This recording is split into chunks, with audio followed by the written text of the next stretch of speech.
In 1861, in what is now Germany, a strange fossil was discovered. The delicate imprint of just a single feather with all of its details preserved. Dating back to the Jurassic period about 150 million years ago, the animal it belonged to was given the name Archaeopteryx, meaning ancient wing. This discovery would soon become a cornerstone in the study of evolution. Later that same year, another groundbreaking fossil was unearthed nearby, the so-called London specimen. Despite lacking a head, the skeleton was mostly intact and was easily identified as the species the feather came from. 2 years after its discovery, it was examined by renowned paleontologist Richard Owen. Owen noticed that while the fossil was unmistakably a bird, it also bore a striking resemblance to reptiles, with its bony tail and sharp claws being examples of its reptilian features. Its discovery soon ignited an intense debate about the origin of birds, one that would take well over a century to unravel. Since the initial discovery of Archaeopteryx, 12 more specimens have been unearthed, each one gradually revealing clues about the ancient bird. A particularly significant find in the 1870s confirmed that Archaeopteryx had teeth, a trait common in dinosaurs and reptiles but absent in modern birds. One of Charles Darwin's most eager supporters, Thomas Henry Huxley, was the first to propose the idea that birds descended from dinosaurs. He believed that Archaeopteryx represents a transitional fossil which bridged the gap between birds and their ancestors, long before the idea became widely accepted. Huxley came to this conclusion by comparing the anatomies of small dinosaurs and birds, stating that dinos like Hypsilophodon and Compsognathus were the most similar. Remarkably, Compsognathus would eventually be identified as one of the closest relatives of birds. Huxley's theories ignited a fierce scientific debate. On one side were those who argued that birds were modern-day dinosaurs. On the other side were those who believed the similarities were merely a result of convergent evolution, where unrelated species independently evolved similar traits. The debate took a shift in 1916 with the publication of Gerard Heilmann's book The Origin of Birds, which was translated into English a decade later. Heilmann compared Archaeopteryx to a wide range of prehistoric reptiles and concluded that theropod dinosaurs were its closest relatives. However, he faced a puzzling contradiction. Birds possess clavicles, but at the time no dinosaurs were known to have them, as Heilmann was a believer in Dollo's law, a principle that states an organism never returns exactly to a former state, even if it finds itself placed in conditions of existence identical to those in which it had previously lived. This false theory led him to conclude that the similarities between birds and dinosaurs were nothing more than convergent evolution. However, as it turns out, Heilmann's reasoning was completely flawed. Evolution can reverse given the correct conditions. And we now know that many dinosaurs did in fact possess clavicles, but due to their delicate nature, they very rarely preserve in fossils. This misunderstanding meant that Heilmann instead proposed an alternative theory. Birds evolved from a primitive group of archosaurs called thecodonts, a group which is now considered obsolete. Despite this, his theory gained widespread acceptance and remained dominant for decades to come. Fast forward almost 100 years to 1964, and a small bipedal carnivorous theropod is unearthed in Montana. This new species, known as Deinonychus, would go on to play a pivotal role in our modern understanding of dinosaurs. Its morphology, specifically its strong muscular tail and claw anatomy, suggested that it was a fast and agile predator. John Ostrom, who discovered the fossils, concluded that Deinonychus and other dinos like it must have had high metabolisms and were in some cases warm-blooded. His ideas challenged a long-held view of dinosaurs as slow, lizard-like creatures. Ostrom's findings, along with the work of Robert Bakker, sparked what became known as the dinosaur renaissance. Their research once again highlighted the similarities between theropods and birds, reigniting the debate. Gradually, year by year, the mainstream belief shifted away from the thecodont hypothesis and to the idea that birds evolved from dinosaurs. Despite the growing evidence in their favor, some paleontologists remained unconvinced. However, the rise of cladistics, a method of classifying organisms based on shared characteristics,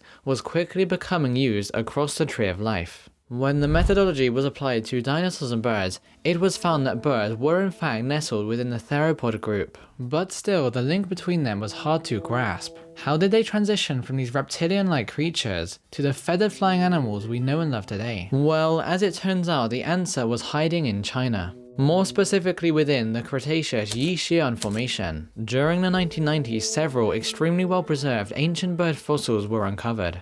123 million years ago, a catastrophic volcano covered the area in a coat of ash, protecting all of their intricate details for eons to come. 5 years after their discovery, paleontologists described one of these birds as Sinosauropteryx, but soon after the animal was identified as a theropod dinosaur. This was the first time that a feathered dinosaur was discovered. Lining the fossils were what scientists call protofeathers, and are believed to be what modern feathers developed from. The feathers' distribution around its body suggests that Sinosauropteryx was fully feathered in life, and that the rest had been affected by decomposition. The very same formation continues to be fruitful to this day, gifting us many species of never before seen feathered dinosaurs. So now we know that dinosaurs can be feathered. What actually makes a bird a bird? Today, taxonomists for convenience generally consider Archaeopteryx as the first bird, meaning anything more closely related to it than other dinosaurs is considered a bird. However, since we don't have their DNA, the classification of non-avian dinosaurs isn't an exact science. Cladistic analysis based on their anatomy has found a clade known as Maniraptora, which contains everything from alphasaurians to birds, meaning they all share a common ancestor. Based on this view, the Dromaeosaurs and Troodontids are the closest known relatives of birds. Another theory suggests that certain groups considered non-avian actually descend from birds and subsequently lost their avian-like traits, although there is little evidence supporting this hypothesis. The truth is, without DNA, the exact phylogeny is impossible to know. So why did birds even evolve in the first place? The intuitive answer would be that their adaptations for flight separated them from other dinosaurs, but a 2011 study suggested an interesting idea. It proposed that the reason ancient reptiles evolved into the group that includes birds wasn't because they were trying to fly, but because their muscles got bigger. Most mammals have a protein called UCP1, which helps prevent hypothermia. But birds had lost UCP1 for some reason, meaning that to stay warm they had to have greater skeletal muscle. In this scenario, bipedality and other avian characteristics were a result of their muscle growth. Then after they became bipedal, they developed modifications for flight and swimming. This theory sounds plausible, but as of yet, not enough evidence exists to prove it. Just after it was widely accepted that birds were dinosaurs, debate switched to how flight evolved. The most widely accepted theory today is possibly the from the ground up theory, which suggests that bird ancestors were fast-running creatures that chased down prey on two legs, using their tails and feathers to stay balanced. Already having feathers for display, those with longer ones on their arms and tails had superior balance due to their greater surface area, giving them an advantage. Eventually, they began leaping, and those with big feathery arms could control their landing more precisely, with their arms becoming effectively useless except for in flight. As their feathers grew, they helped early bird ancestors glide, using their wings like a parachute.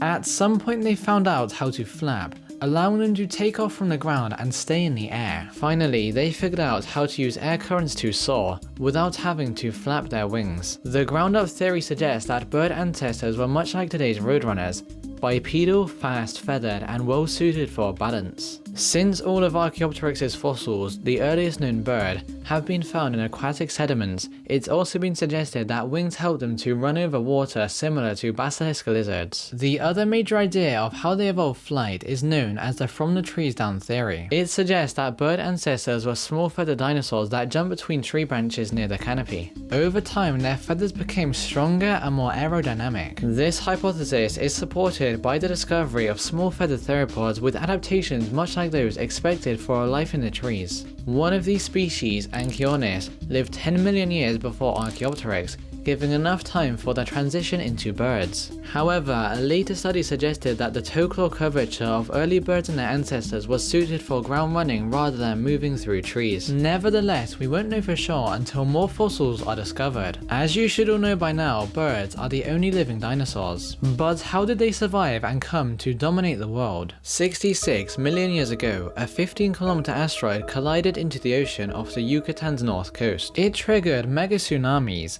wildfires, and vaporized rock, releasing massive amounts of sulfur aerosols, blocking sunlight for years, preventing photosynthesis and plunging the world into a state comparable to that of a nuclear winter. It was one of the worst extinctions ever, wiping out an estimated 75% of all species. And the best indexed fossils are of the non-avian dinosaurs. None of them survived. The extinction was driven by the blockage of sunlight, making photosynthesis nearly impossible, and thus all the herbivores died out. Most animals that made it through were omnivores, insectivores, and scavengers, After all, the dead herbivores left a lot of food for them. No strict carnivores made it through the extinction either, and only animals up in the food chain of dead plant matter lived on, including our ancestors, the mammals. One group of large reptiles did survive, however, crocodilians. This is because they lived in aquatic environments which are largely supported by dead matter and are often blocked from the sun. Birds likely made it through because they were small and insectivorous. Other reasons for their survival include their abilities to dive, swim, and create nests in tree holes. So if it wasn't for the chance collision with that asteroid, both birds and mammals as we know them would have never flourished like today. The extinction left space for titans to rise once more. In fact, the blue whale is the biggest animal ever. But perhaps more impressively are the large carnivores that came to rule the oceans. And whilst Megalodon often gets all of the attention, an equally amazing predator lived alongside it. Click this video to find out more.